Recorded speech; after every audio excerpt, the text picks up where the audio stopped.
Olá, aqui é o professor Vitor Araújo e vamos agora falar sobre a existência de solução com dados contínuos. O teorema de Peano.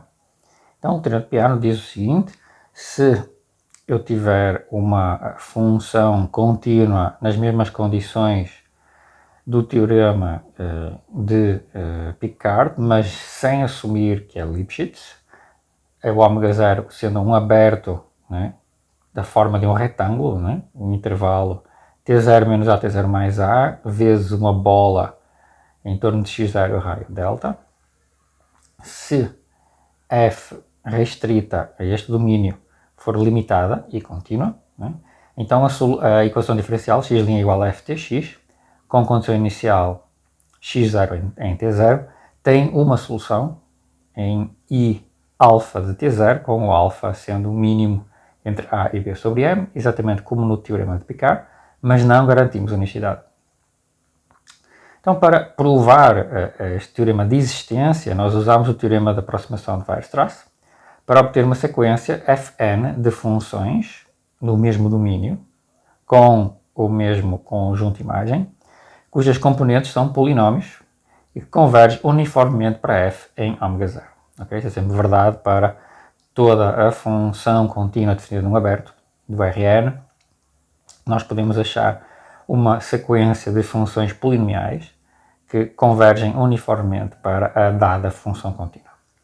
Então, para n grande, o Fn satisfaz as hipóteses do teorema de Picard, porque ele vai estar uniformemente próximo da f, portanto o Fn vai ser dominado, né?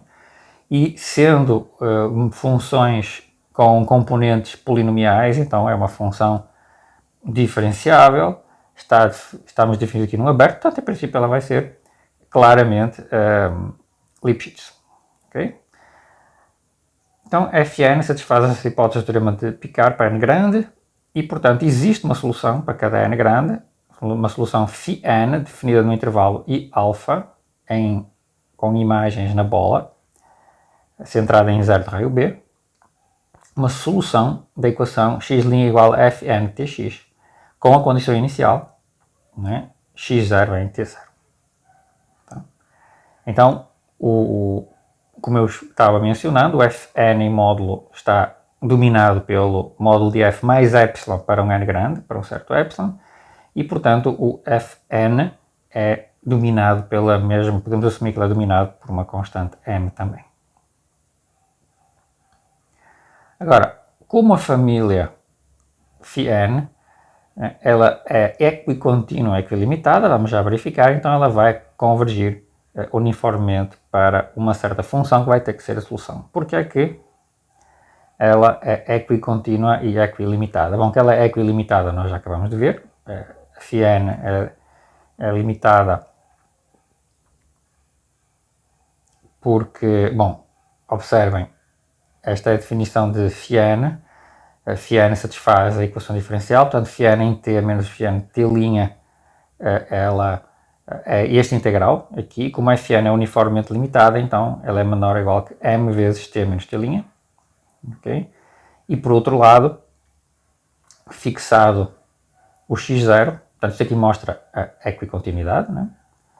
Isto mostra que φn é equicontínua, e por outro lado, φn de t menos x0 é certamente limitada, porque por definição a imagem do φn está na bola centrada em x0 de raio B.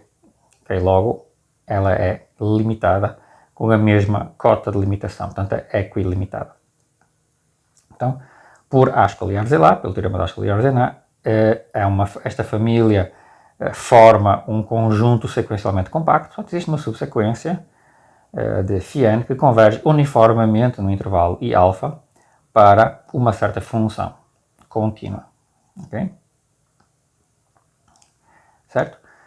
Mas, uma vez que o Fn também converge uniformemente para f, se nós mostrarmos que o Fn s, φn de s, este integrando, se nós mostrarmos que este integrando converge uniformemente para fs de φs, então, né, esta relação, que é a relação satisfeita pelas φn como soluções das equações x' igual a fn de tx.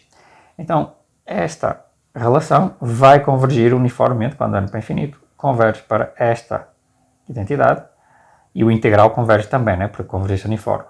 Então, e teremos que o φ será uma solução da equação que nós queríamos obter solução, e provaríamos o teorema de Peano. Ok? Então, basta conferir que a função fn s, φn de s converge uniformemente para f s φ de s. Bom, mas para provar isso, basta usar uma certa desigualdade triangular. Então, nós vamos calcular a diferença fn s φn de s menos fn s φ de s em norma. Isto é inferior a, o que nós fazemos é introduzir, somamos, subtraímos e usamos a desigualdade triangular, introduzimos a função fs φn de s, que é uma função contínua. Então, observamos que, uma vez que eu sei, não é, que fn está convergindo uniformemente para f, e nesta primeira diferença aqui eu tenho o mesmo ponto nas duas, eu já sei que esta diferença é epsilon pequena. Porque fn de qualquer sx está próximo de f em qualquer sx fixado a menos de epsilon para um certo n grande. Para cada epsilon existe um nzão, tal que para todo n maior que nzão, vale isto aqui por convergência uniforme. Okay? Então, isto aqui é certamente menor que epsilon. Já a outra diferença, nós vamos usar que f, sendo contínua num compacto ômega 0, ela é uniformemente contínua, né? E como a φn está convergindo uniformemente para φ, né, nós garantimos automaticamente que a φn de s está uniformemente próximo, ou seja, s φn de s está uniformemente próximo de s φ de s, e portanto a imagem pela f também está uniformemente pequena essa diferença, porque f é uniformemente contínua. Então, para um n grande, nós vamos ter que esta diferença, que é esta diferença adicional, é menor que, digamos, epsilon mais epsilon. Isto prova que temos convergência uniforme desta composição para esta composição. E, portanto, provamos o teorema de Peano. Okay? Falaremos em seguida da extensão de soluções e de soluções máximas, uma vez que nós obtivemos teorema de existência e de unicidade, mas que para equações lineares, não lineares, para as equações não necessariamente lineares, apenas nos garante a existência de um certo intervalo que depende da equação, né? Depende da função que define a equação. O tamanho do intervalo ele pode ser bastante pequeno, ele depende da função e depende do ponto onde a gente calcula a solução, ou depende da condição inicial que nós escolhemos. Então nós não temos garantia a priori de que a solução está definida num intervalo uniformemente grande. Para estudar isso, nós vamos aprender como fazer extensão de soluções e considerar as soluções máximas no próximo vídeo.